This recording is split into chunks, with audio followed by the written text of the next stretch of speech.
This is James Corbett of CorbettReport.com, and it's the 3rd of November 2010 here in Japan, and today I'm talking to Robert Scott Christy, who's one of the co-founders of ThinkFree at ThinkFree.ca, and one of the men behind the film that has just been released as the bonus midweek episode of the Corbett Report podcast, episode 159, Bursting Bubbles of Government Deception.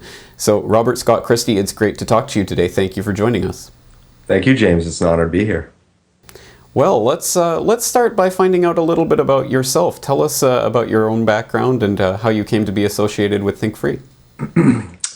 All right. Well, I met Rob Menard, who I co-founded ThinkFree, I think in about 2003. And prior to that, I had been studying all kinds of things. I guess my questioning started, I guess, when I was young. It was in my report cards, and they didn't like the questions. And I remember, during school and stuff, I was one of those kids that always questioned a lot. And so I was always sort of marginalized and always told that I was gonna, I could do better if I applied myself the way they wanted me to. But anyway, so I guess because we did think about this earlier, and my beginnings in this whole thing, and I don't really know where my legal journey started, but I've always questioned a lot of stuff and never really thought, what they were telling me was especially in school, stuff like that. I never thought what they were telling me was quite right. So, so through health and before, like when 9/11 happened, that was like a real catalyst for me to start really getting in, because I kind of started getting into conspiracy stuff prior to 9/11. And when that happened, like I'd heard a few things like, oh, something's going to happen, And so when it did happen, I was like, wow, like this conspiracy stuff and this stuff I've been looking into is right. And so that's really where it started. And then I looked into natural person and things like that down the road. And then met Rob Menard, who was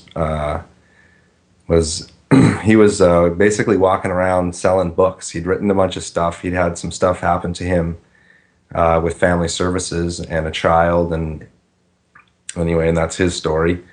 But so I met Rob, and he basically gave me his spiel and told me what he was doing. I read his books that he had, and it really resonated with how I felt, and it seemed true. So I started up. I just started working with them, and so that's where ThinkFree started, basically. All right. Well, let's talk about some of the concepts that ThinkFree deals with. For example, you just mentioned natural persons, and I've heard other concepts like freemen on the land and things like that. Tell us a little bit about those concepts. Well, natural person was started by another group of people here in British Columbia, and that was essentially that we're natural persons, and that everybody's a natural person, and what I'd learned was that a person was a person was a person. Doesn't matter what you put in front of it, a person is always a corporation. So and when I met Rob, that was one of the things that he kind of helped solidify in my understanding, was that a person's a person, and so it's always a corporation. So I didn't like the natural person thing, and so then the free man on the land, that was what Rob, that was his designation. That was something that he had got from a judge that was from the States or something. So that was what the guy that he got it from basically said that was the highest designation or whatever that he could think of and that he could come up with. So Rob adopted that as his thing, and so that's where the free man on the land came from. It's what it comes to what you feel comfortable defining yourself as and being able to defend that. So there's a couple things, like a lot of people use sovereign.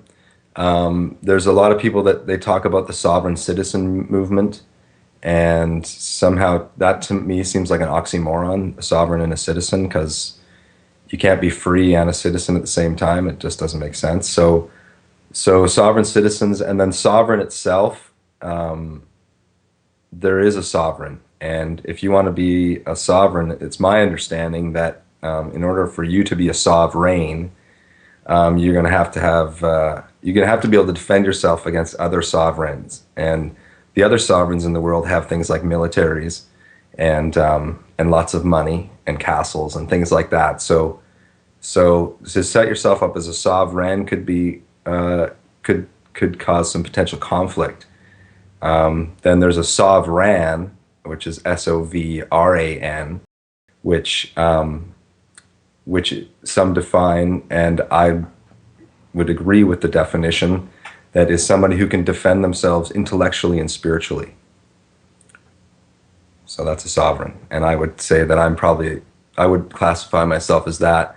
And then there's also actually another thing too, that goes to, here in Canada, goes to the BNA Act, which is the British North America Act, which was the original Canadian Constitution, and everything that's sort of happened since then in the Constitution Acts of Canada. And within that, it talks about that everything within the Act applies to Her Majesty and the heirs and successors.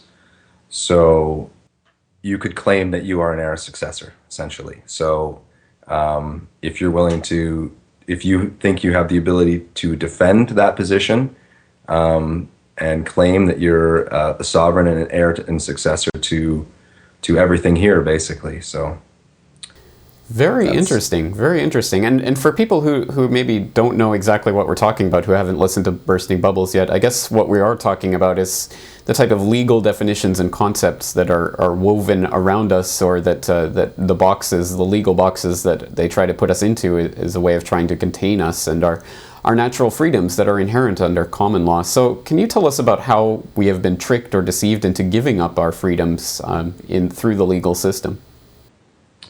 Well, I think it actually starts with public education. And it goes back to, I guess, a lot of the work that we're actually working on right now with regards to critical thinking and stuff like that. But I think that through the public education system, they were able to condition us to see things in a certain way, and to really just expect that the answers would be there for us as long as we asked the right people or the right questions or whatever. And one of the things that they do is they use words, and we all walk around speaking what we think is English, which is a form of English. And there's another form of English that you learn when you go to law school. It's called legalese, and it's what basically all the corporations, what runs what we call our justice system. It's all legal stuff is written in a language called legalese. So the thing about Canada, when you go to court, they ask you which of the two official languages you'd like to have your trial done in, and they say English or French. The fact is, you're going to get it in neither. You're getting it in legalese, but most people don't recognize that. So you hear them all speaking what you think is English, but it's a completely different language. They have their own definitions for all the words that they're using. So which also leads into what do words mean, and what does it all come down to? And a lot of this, when you get into these things, like we're talking about magic and the spells, and the spell you were put under, and the first spell we were put under was our name. And so whether it's good or bad, we were all put under a spell right off the bat, and it was the vibration that is carried with the letters that create the words of our name. And so it's the same thing with everything that they use words for. Words are magic, and they create whatever we perceive that word to mean. And a lot of times we don't know what it means. And so it's a spell, and it's being used against us for the most part, because we don't understand what's actually being said.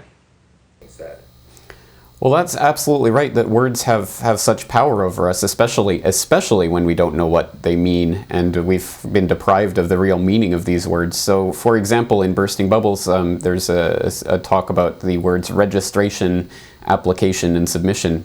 Tell us a little bit about those words and what they really mean.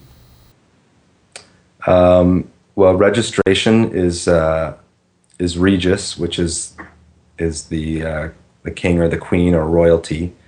And so registration is to turn everything over to the queen, essentially. And it goes back to maritime law. When a ship came into port, it would register everything over to the doctor or the wharfinger. And so as the ship pulls into berth, all the contents of the ship, when the captain and everybody leaves the ship, are registered over to the wharfinger or the doctor or the whatever you call the guy at the dock there, and it becomes his property. And he, I guess, would be inevitably working for the crown or whoever. And so you would be putting everything that was on the ship to the title of it. Everything goes to the, because if you don't come back from your time out at the bar or whatever they did back in the day, then somebody had to take the property, right? So you were signing over your property, essentially. So registration is essentially signing over whatever you register is being signed over to somebody else. And in most cases, that's the crown. Here in Canada, that's the crown. Registration, application. Application is to apply. So that is to beg, plead, or petition is to apply. And submission is submission, to submit to another's authority. So that's what you're doing, submitting to another's authority. And there's a few other big ones, like the word understand. Most people don't realize that understand means to stand under. So when anybody of alleged authority comes up to you and says, "Do you understand whatever it is they've said to you?" and you say yes, you're submitting to whatever it is they've said. It's a verbal contract, so you're standing under their words or their authority.